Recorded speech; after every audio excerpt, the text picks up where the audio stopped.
the home of Jethro. And I'm going to ask him how he came from virtually nothing to acquire this fantastic amount of wealth. So come with me and find out from the man himself. Jethro, tell us, how did you start from virtually nothing to achieve the obscene amount of wealth that you now possess? I come from a very poor family.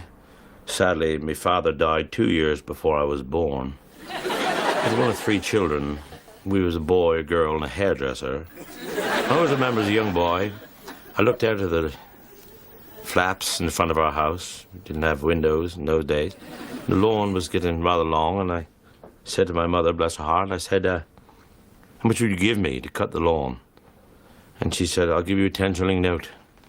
10-shilling note to cut the lawn. And I went out and cut the lawn. It was very hard. I never had any money. We never had any money. The whole street never had any money.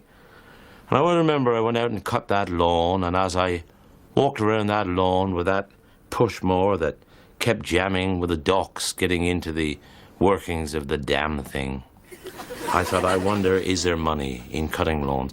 I went to the lady next door, who was an elderly lady, and I said, I'll cut your lawn for a 10-shilling note. And she agreed, and it really started from there. It was very, very poor, and this went on, and I went up and down the street cutting lawns, and then I saved up enough money to buy my own lawnmower, and this was, of course, a major breakthrough and an important part in the very early stages of my empire.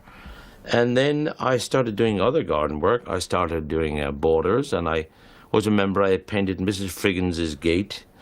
Mrs. Friggins is a lovely lady, and she hadn't painted her gate for lots of years, of course.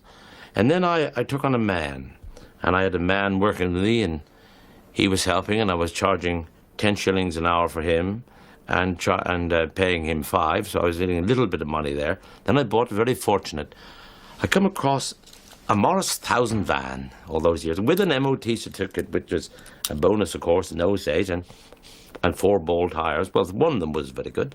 And I was going from strength to strength. I had a man on now, and I had a van, and this was in the early days, and things was really coming together well. And about this time in my career, an old uncle of mine died, and he left me 15 million quid.